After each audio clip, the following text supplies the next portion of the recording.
بسم الله الرحمن الرحيم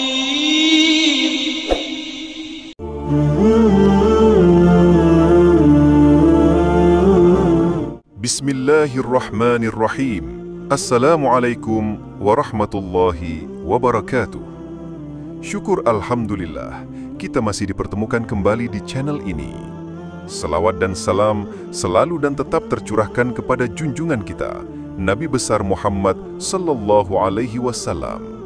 Allahumma salli ala Sayyidina Muhammad wa ala ali Sayyidina Muhammad.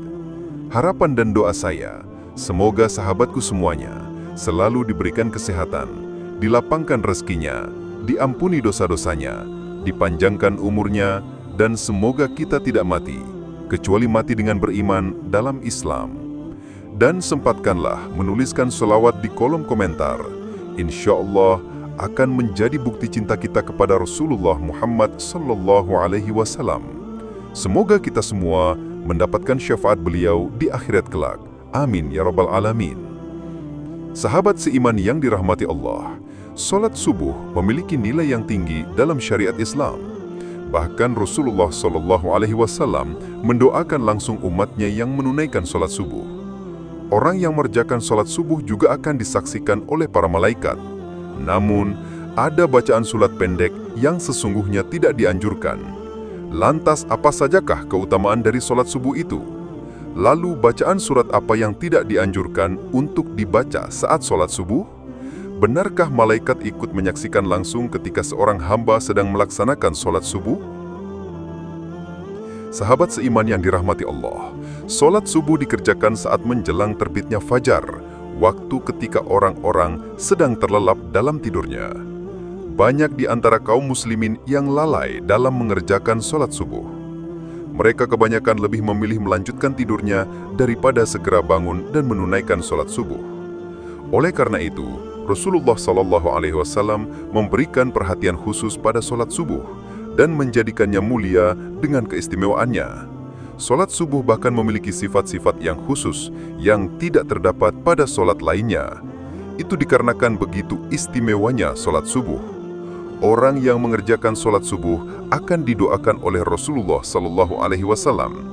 Sebagaimana dijelaskan dalam sebuah hadis, Rasulullah Shallallahu Alaihi Wasallam bersabda, "Ya Allah, berkahilah umatku selama mereka senang bangun subuh."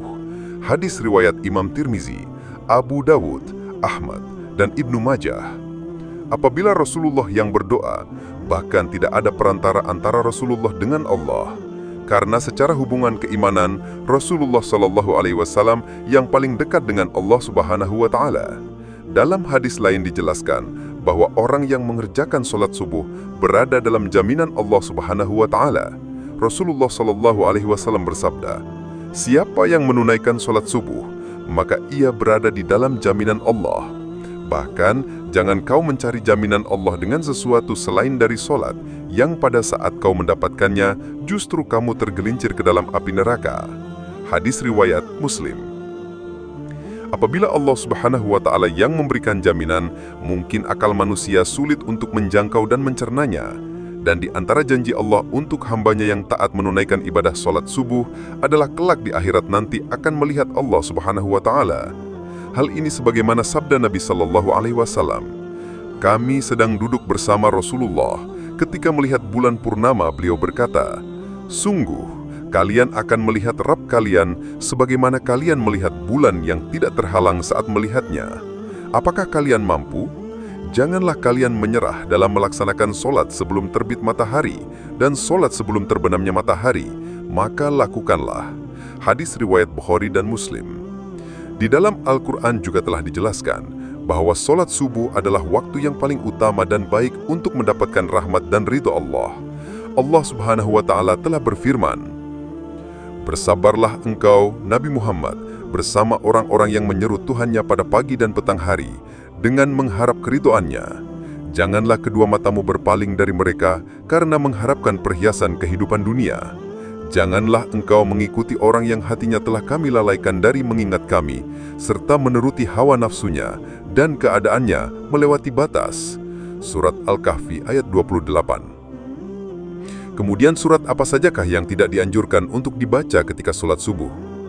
Sahabat seiman yang dirahmati Allah, sungguh terutama dan begitu istimewanya sholat subuh, hingga terdapat bacaan surat tertentu yang sebetulnya tidak dianjurkan. Dalam Al-Quran surat Al-Isra ayat 78 dijelaskan, bahwa malaikat menyaksikan langsung orang yang menunaikan ibadah sholat subuh. Dari tafsir ayat tersebut, para ulama menyimpulkan bahwa pada saat sholat subuh, setelah membaca Al-Fatihah, maka disunahkan untuk membaca surat Al-Quran yang panjang, apakah itu surat ataupun ayat, yang mana tradisi nabi-nabi terdahulu yang kemudian dilanjutkan oleh Rasulullah SAW. Para sahabat, tabi'in dan salafus soleh membaca ayat-ayat ataupun surat yang panjang ketika menjadi imam sholat subuh. Oleh karena itulah, seorang imam sholat subuh setelah membaca surat Al-Fatihah, janganlah membaca surat pendek, apalagi ayat yang super pendek, seperti Al-Ikhlas, Al-Falaq, dan An-Nas. Namun perlu kami tekankan, bahwa ini bukan masalah sah dan tidak sahnya dalam bacaan saat sholat, melainkan masalah untung dan rugi. Untuk perkara sah maka sudah pasti sah, akan tetapi rugi karena disaksikan banyak malaikat. Maka tentu sayang sekali jika hanya ayat pendek yang dibaca. Karena apabila semakin banyak huruf-huruf Al-Quran yang kita baca saat melaksanakan sholat subuh yang disaksikan oleh banyak malaikat, maka akan menambah catatan amal kebaikan kita yang disampaikan kepada Allah Subhanahu wa Ta'ala melalui malaikat. Rasulullah SAW sering memberikan contoh bacaan sholat subuh yang menandakan penuh dengan makna tertentu. Dalam beberapa riwayat Rasulullah disebutkan, sering sekali membaca surat Al-Waqi'ah, surat At-Tur, surat Qaf, dan surat At-Takwir. Rasulullah juga terbiasa membaca surat Ar-Rum, surat Yasin, dan surat As-Saffat. Dari Jabir bin Samurah, ia berkata, Rasulullah melakukan sholat-sholat wajib seperti sholat kalian saat ini, akan tetapi terkadang beliau meringankannya. Sholat beliau lebih ringan daripada sholat kalian, dan terkadang dalam sholat fajar atau sholat subuh, beliau membaca surat Al-Waqi'ah dan surat-surat yang semisalnya. Hadis riwayat Ahmad. Sholat 2 rakaat sebelum sholat subuh atau sholat qobliyah subuh juga memiliki keutamaan. Keutamaan qobliyah subuh adalah pahala yang besar dan fadilahnya digambarkan lebih baik daripada dunia dan seisinya. Apabila seseorang mengerjakan sholat subuh, niscaya ia akan memperoleh banyak keutamaan. Selain keutamaan yang telah disebutkan, ternyata orang yang menunaikan sholat subuh disaksikan langsung oleh para malaikat. Benarkah para malaikat menyaksikan kita ketika sholat subuh? Sahabat seiman yang dirahmati Allah, Allah Subhanahu wa Ta'ala telah menyiapkan pahala yang luar biasa bagi mereka yang terbiasa mengerjakan sholat subuh tepat pada waktunya. Pahalanya bahkan sebanding dengan sholat semalam suntuk. Janji pahala ini sebagaimana sabda Nabi SAW. Barang siapa yang sholat subuh berjamaah, maka seakan-akan dia telah melaksanakan sholat semalam suntuk. Hadis riwayat Bukhari. Memang sebagian orang lalai dalam melaksanakan sholat subuh karena malas bangun pagi. Padahal dari sudut pandang ilmiah, bangun pagi dan mengerjakan ibadah sholat subuh lebih baik daripada tertidur pulas dan bermalas-malasan.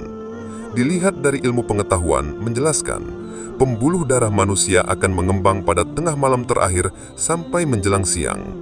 Kemudian secara berangsur-angsur, sekumpulan sel darah akan menggumpal pada dinding pembuluh darah, sehingga terjadi penyempitan. Inilah yang mengakibatkan tekanan darah menjadi tinggi. Dari sisi kesehatan pun, mendukung aktivitas pagi guna kesehatan tubuh. Sholat subuh yang membuat orang untuk bangun pagi juga akan menjadi penerang pada hari kiamat nanti, hari di mana orang-orang akan mengalami ketakutan. Rasulullah SAW bersabda, "Berilah kabar gembira bagi orang-orang yang berjalan di kegelapan menuju masjid untuk mengerjakan sholat subuh dengan cahaya yang terang benderang sebagai pertolongan pada hari kiamat." Hadis riwayat Abu Daud, Tirmizi, dan Ibnu Majah. Sholat subuh yang dilaksanakan pada pergantian malam dan siang mulai menjadi hal yang disukai para malaikat, karena pada saat itulah malaikat malam dan siang sedang bertugas. Maka dari itulah mereka melaksanakan sholat subuh pada awal waktu, sebab akan disaksikan para malaikat, baik itu malaikat yang bertugas pada malam hari maupun siang hari. Allah Subhanahu wa Ta'ala berfirman, "Dirikanlah sholat sejak matahari tergelincir sampai gelapnya malam, dan laksanakanlah pula sholat subuh. Sesungguhnya sholat subuh itu disaksikan oleh malaikat." Surat Al-Isra ayat 78.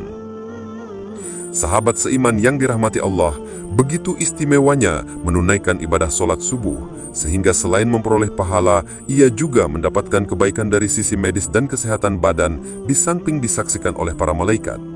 Wallahu a'lam bissawab. Demikian yang bisa saya sampaikan di kesempatan kali ini. Semoga dapat memberi manfaat untuk kita semua. Amin ya rabbal alamin. Wassalamualaikum warahmatullahi wabarakatuh.